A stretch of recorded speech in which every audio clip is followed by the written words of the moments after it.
The Lives. No Return Voyage. A short story written by KT Niang.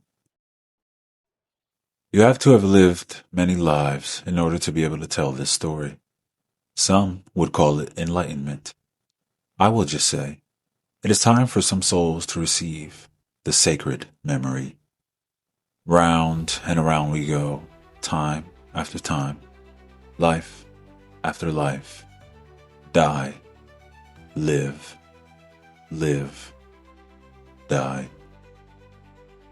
My name is Claudia Stevens, and the year is 2025, and I have been granted the sacred memory of reincarnation, and these are some of my lives.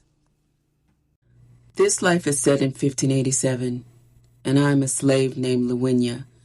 I was bought by a young white pastor named Jebediah, a man with kind eyes, silver-rimmed spectacles, and something ancient lurking behind his sermons, deep and dark, unlike the light I saw in his eyes. Also in this life was a man I knew as Abraham, we three, entwined in ways the flesh could never explain. Unknown to any of us at the moment, we were about to embark on a most treacherous journey, one that would lead us across an ocean towards something the white men called the New World. But the spirits, the old gods, they called it something else entirely.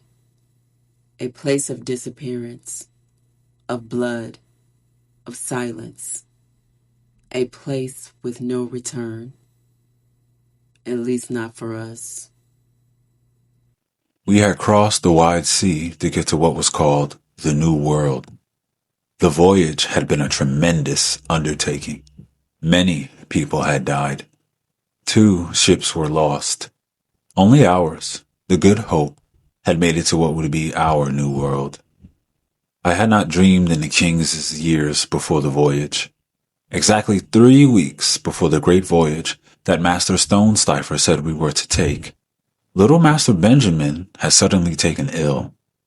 I had nursed him, been closer to that boy than even his own mother. I knew right away that it was bad. I begged Mistress to call the doctor, but she slapped me hard across the face and told me to shut my foul mouth. In this life, Mistress's name is Martha, and I've had to endure her in every life I've been shown. Oh, just give him some of your herbs, Lavinia.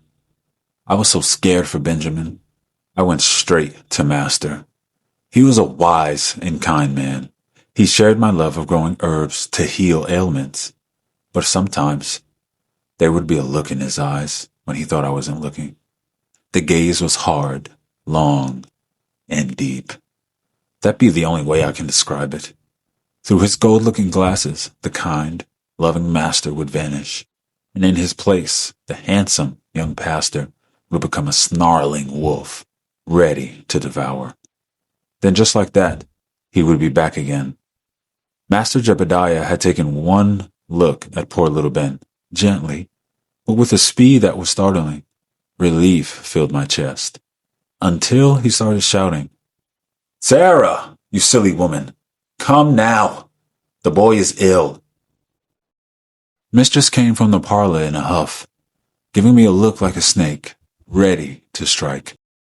"Here I am," she said. "Thank God Lou has more sense than God gave a goose. You're a waste of the white skin God gave you, Sarah," Jebediah said calmly, already heading to the front door. "Abraham, bring the wagon." Abraham was the male slave, a brute of a man from a place Master called Haiti. But his back was smooth, no whip scars, obedient, silent. It unsettled the rest of us. We had been in the slave market together. I remembered him. He hung his head low, acted slow, but his eyes were sharp. A trickster, I thought. When he caught me watching him, he grinned, wide and toothy, cracked teeth like tree bark. Back then, they had stripped the men from the waist down and the women from the waist up. He looked down, so I looked down. His manhood stood up stiff. hard as week-old Sunday bread. When I didn't react the way he wanted, he grabbed himself and stuck out his tongue like a devil child. A Spanish trader saw it and hit him in the head with the blunt of his cane. He fell like a chopped tree. Master bought us both that day. Said he saw something in each of us. But he made it clear to Abraham I was not to be touched. He had seen what happened in the market and wanted no part of that devilment. Little Ben had contracted a rare fever, one the doctors hadn't seen in these parts. Nothing they did helped. Only my chest poultice let him breathe through the night. I had come to love him so, not like a slave loves her master's child, but like a mother loves a soul she's known across lifetimes. I prayed to my old gods. "Spare him," I whispered. "Spare his life, and I will trade of my spirit in kind." The fever broke in the early hours of the morning. I had stayed awake, afraid for Ben, afraid of what I had done. Mistress had long gone to bed, using exhaustion as an excuse. Master slept in a chair nearby. He looked so beautiful when he slept. He was kind. He gave me more freedom than most. Mistress hated it, and hated me more. She said slaves shouldn't be educated, that it was unnatural. But I could read, do numbers, play the piano better than she ever could, and I could grow almost anything with my hands, to flavor food, to heal pain, to save lives. Master knew she was just jealous. He was proud to own me. Sometimes he'd dictate his sermons to me. He was a mighty man of God. I didn't want to wake him. He'd see soon enough that Ben was out of the woods.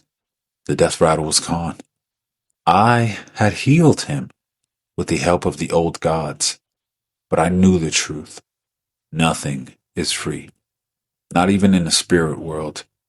I stared into the fire, knowing things would never be the same again. Abraham entered the room quietly, carrying more wood. He surprised me, bringing a cup of pine needle tea. He didn't speak, just placed it beside me with a nod. His eyes were different now. They held respect and longing. Less lust now, something gentler. He bent down and stoked the fire, and then he spoke. His voice was soft, dry like old parchment, the first words I'd ever heard from him. He looked toward Master, still sleeping peacefully across the room. Then he added another log to the fire. "I felt the pains come," he whispered. "One came to me.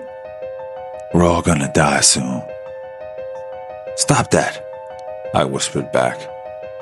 "Don't say such things." "He's right, Lou." We both turned. Little Ben was standing beside me. His eyes glowed, calm, clear, like he had seen something I hadn't.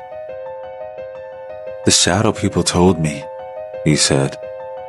"The place we're headed, we will never return from." "The new world, Ben?" I asked softly, placing my shawl around his fragile shoulders. He shook his head. "No, Lou. Roanoke."